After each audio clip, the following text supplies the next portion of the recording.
इससे नहीं बच पाते साधक, इसीलिए प्रेम जागृत नहीं हो पा रहा। वाणी के वेग को सहना सीखो, बोलना नहीं। बहुत संभालो अपनी ऊर्जा शक्ति को।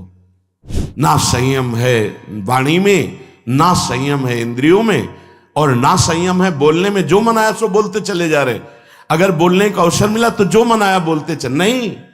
ऐसे ऐसे वाक्य बोले जाते हैं कि अंदर से लगता क्या होगा आगे चल करके। ये परिस्थितियां कहीं भी अनुकूल नहीं होती, स्थिति अनुकूल बनाई जाती। भजन के द्वारा स्थिति।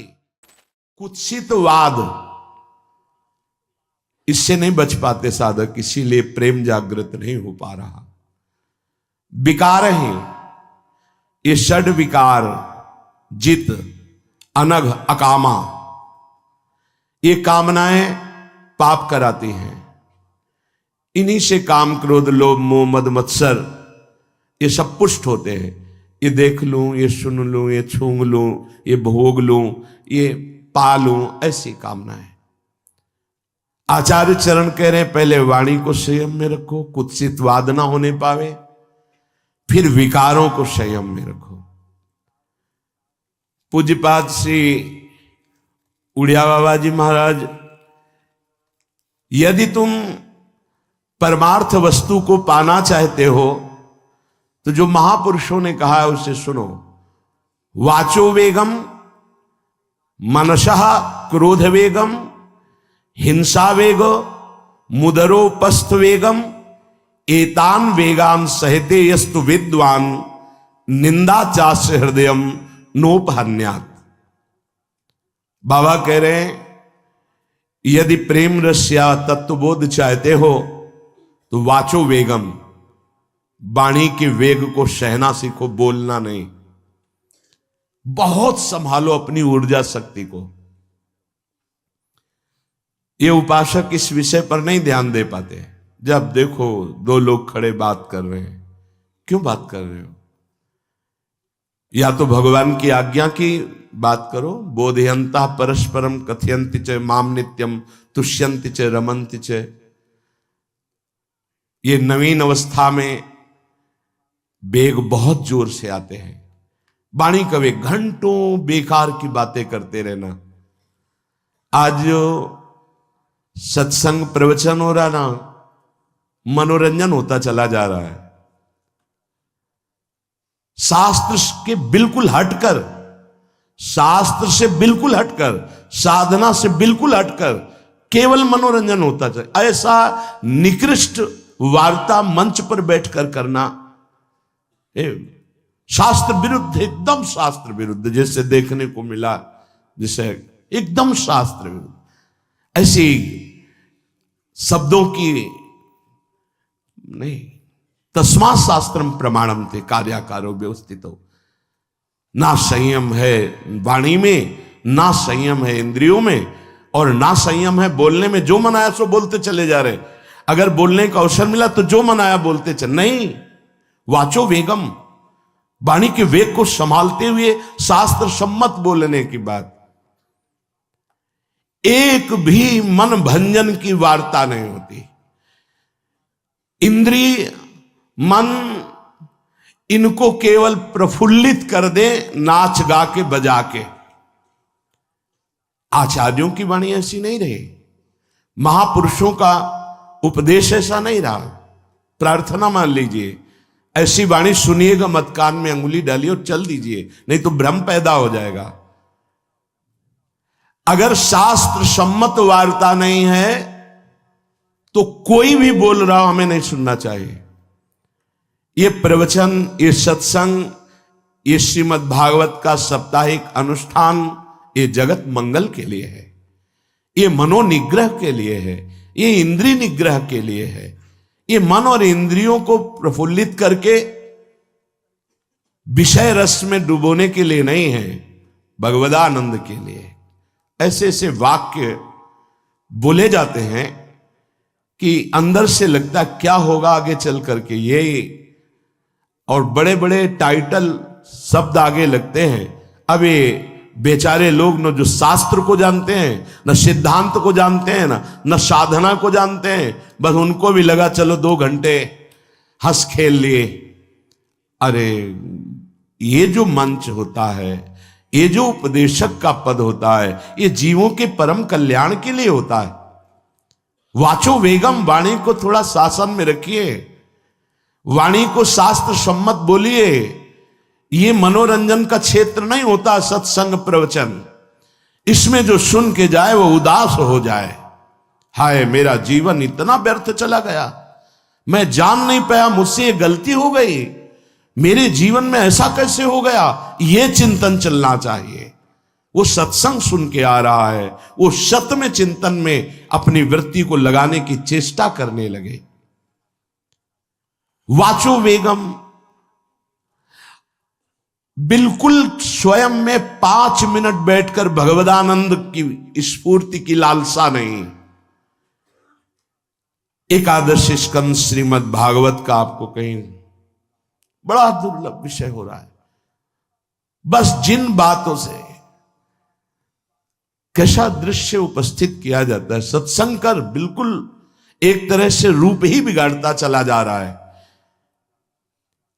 जहां शरीर राग मिटाने की बात आती है वहां शरीर श्रृंगार, जहां विषय राग मिटाने की बात आती है वहां विषय, जहां चित्त को प्रभु से जोड़ने की बात आती है वहां चित्त को विषय से जोड़ने की बात, धन से जोड़ने की बात, कैसे बात बनेगी?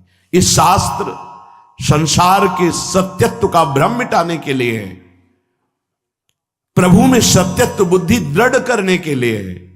आज का ये स्वरूप वाणी का ज्ञान नहीं है।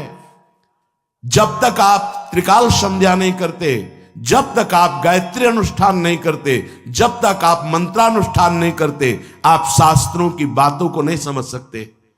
ये ऐसा नहीं कि तुम पीएचडी करके और फिर गीता और भागवत और इन शास्त्रों पर नहीं, आचार्य परंपरा है, मंत्रानुष्ठान है, गुरु कृपा है, उनसे और नहीं तो बहकता चला जा रहा है। प्रसंग क्या है? बहकता चला जा रहा है। बहुत श्रवणेंद्री को संभाल करके सुनो, क्योंकि वाणी के वेग को संभाल पाना ये मंत्रवेत्ता की ही बात हो सकती है। याद आ रहा है महाभागवत पूज्य श्री रामचंद्र डोंगरे जी महाराज कन्नौज में गंगा किनारे भ्रमण कर रहे थे।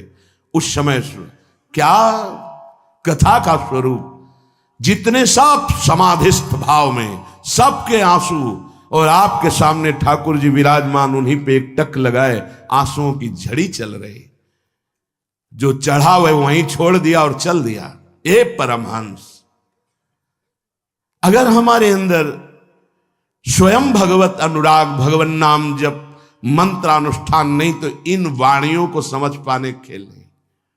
ये मनोरंजन नहीं, उपदेश। वाचो वेगम, जो उपासना के सोपान पर चढ़ना चाहता सबसे पहला है कुत्सितवाद। हरिवंश महाप्रभु, यहां वाचो वेगम, वाणी का वेग आता है बोलने का। उपासक को चाहिए मौन के द्वारा इसको संयम मिले, उचित शब्द। अगर कोई बात कर रहा है तो उचित है बोलना तो ठीक, नहीं तो मौन। अंदर से आ रहा मैं बोलूं, उठाओ मजीरा, शुरू करो कीर्तन, 1 घंटा 2 घंटा वाणी वेग समाप्त हो जाएगा। लेकिन विपरीत दिशा में बोलना, विपरीत दिशा में, व्यर्थ की बातें अगर करने का स्वभाव है तो उसे छोड़ दीजिए। यह आपके जीवन के लिए बहुत घातक है। अगर आप नाम जप करते हैं, मानो हृदय को आप धो रहे हैं, आप प्रपंच की वार्ता करते हैं तो मानो हृदय को गंदा कर रहे हैं। कितना कठिन है नाम जप करना। आप 11 माला, 21 माला, या आप निरंतर अभ्यास कर रहे हैं, थोड़ी देर आप गंदी बातें कर लिए, निंदा स्तुति की, प्रपंच की, नाना प्रकार की रजोगुण बढ़ाने वाली वार्ता, वो आपके हृदय को गंदा कर दिया। कुत्सितवाद, वाचो वेगम, वाणी के वेग को शासन में लीजिए। और मनशाह, मनोवेगम, मन का वेग आता है। ये देखूं, ये भोगूं, आदि आदि संकल्प विकल्प, इसके वेग को सह जाओ। कुछ नहीं बोलना, सहने का मतलब होता है कुछ नहीं बोलना। मन कह रहा मुझे ऐसा करना है, मुझे ऐसा करना है, मुझे ऐसा, कुछ नहीं बोलना। कुछ भी उसकी जलन जो हो रही है किसी से नहीं कहना, शांत गंभीर, खत्म। पर उपासक क्या करता है, जो कच्चा उपासक है, नहीं नहीं अब मेरे मन में आ रही, मेरे मन में जलन हो रही, मुझे ऐसा करना है, मुझे ऐसा नहीं।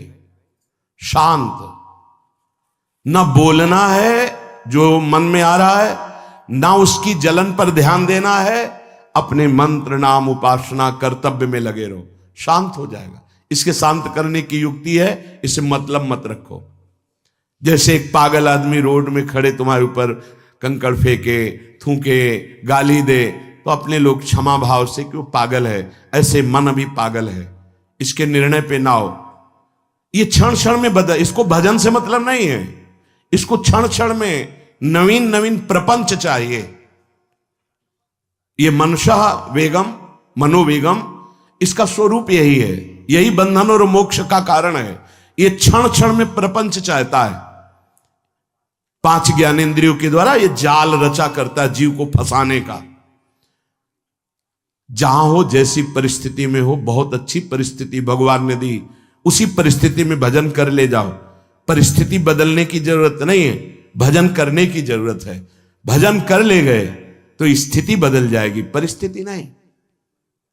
परिस्थितियां कहीं भी अनुकूल नहीं होती, स्थिति अनुकूल बनाई जाती। भजन के द्वारा स्थिति,